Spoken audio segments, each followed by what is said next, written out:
Okay guys, let's check out this G-Shock MTG. This particular model is the MTG B1000B-1A4. So quite a bit going on there. There's a ton of different colorways. You can get them on straps, you can get them on bracelets. There's definitely going to be something. If you're interested in this style of watch, you're going to be able to find a configuration that will work for you, I guarantee it. This particular one is a $900 retail price. My buddy John over at the Watch Gauge lent this guy in, so big thanks to John and the Watch Gauge for lending this in. Appreciate that. Let's take a look at this guy and let me know what you guys think. Right away, we're going to get into some details because this watch is all about the details. These are constructed at a higher level than other G-Shocks. These are a little more hands-on in their construction, and they're a little more evolved in their design and capabilities. So they're built super tough, just like all G-Shocks, but they're even beyond that. And of course, it has the Bluetooth, it has the multi-band, sapphire crystal. I mean, it has like the way it's constructed is pretty wild. Even the bracelet, you can see there's like 3 bolts holding the bracelet on from like the underside. I don't know. It's hard to explain. There's actually a little pictorial thing here you can look at. So there's a link that attaches to the main body of the chassis, and then there's a tube and then a screw and a bolt with some washers that actually spin, and then there's the 3 screws that hold it from underneath. Like, I don't see where you're going to have a failure there. And I've had people question me before on some other G-Shocks. These things, they spin freely. That's all part of the design. So the real capturing is actually there's a sleeve and then basically a screw and a bolt. So excellent construction, super strong. Even the strap on this thing it's not the silicone-y, soft, supple feel. It's still plenty pliable and everything, but you're not going to catch on anything. It's not going to collect dust or lint, and it's going to clean up really good, but still really comfortable. Let's talk about measurements because it is a big watch, but this is the 3rd generation of the MTG, and it is the smaller of the predecessor. So they actually kind of made it a little more compact.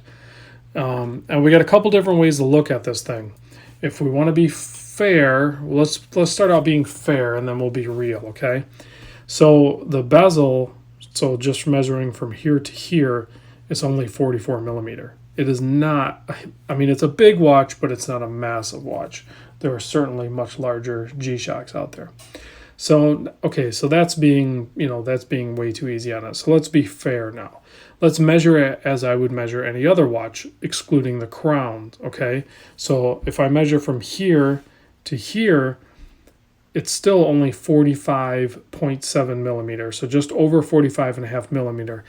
On a regular watch, sure, that's a big watch, but on a G-Shock, they kind of get a pass. I don't want to say a pass, but they just wear differently, and they have a different feel tool-wise and function-wise on the wrist.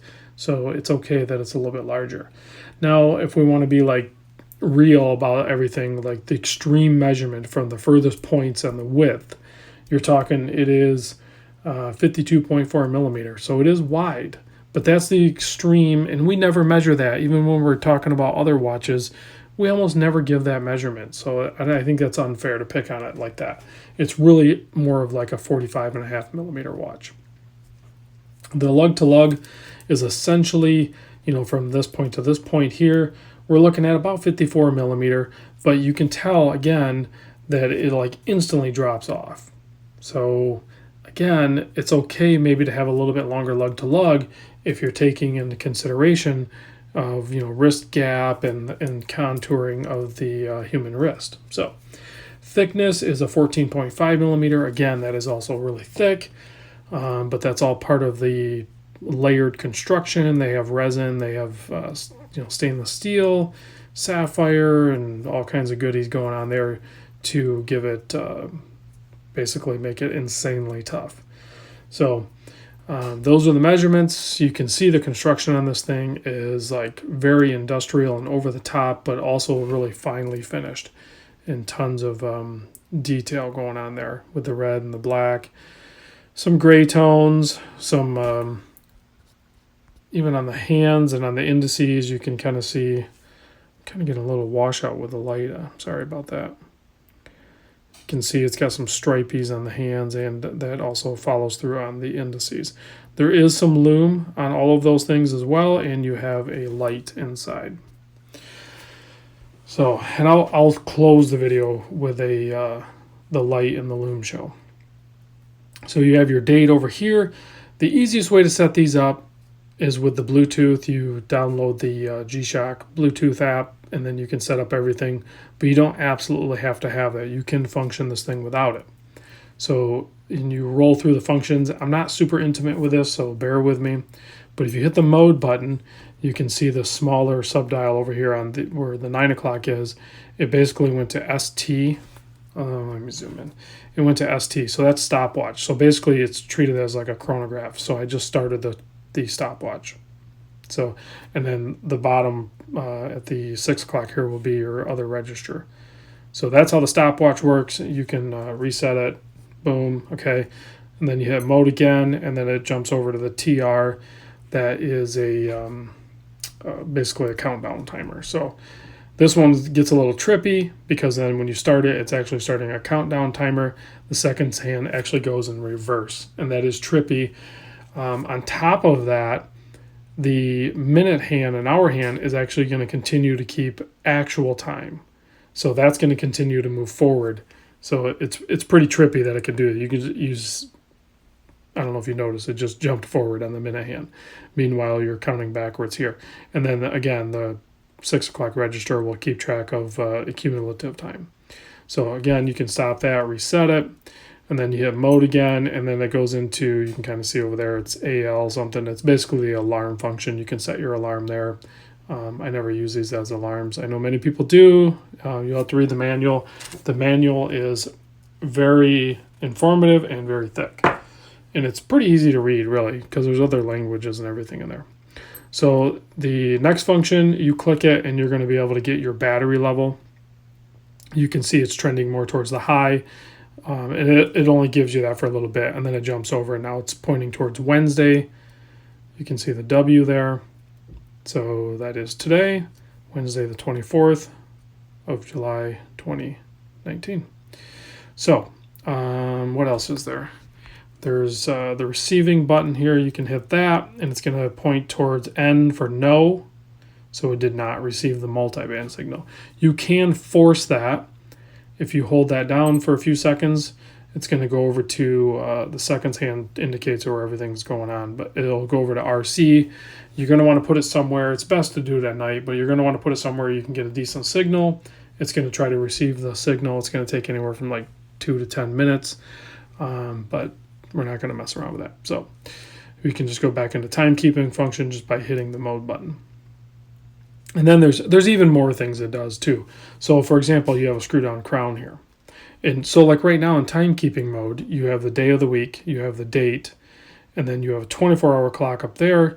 You have your hour and minute hand of your home time, and then down here at this lower register, that would be like your GMT time. So you can unscrew the crown here, and you get a nice little pop. So 1, 2 positions. The second position is going to be your home time. So now you're going to use the second hand to jump around to different time zones, wherever you want to go, okay? And it'll adjust your home time. So I'm in the New York time zone, so I'm going to select that.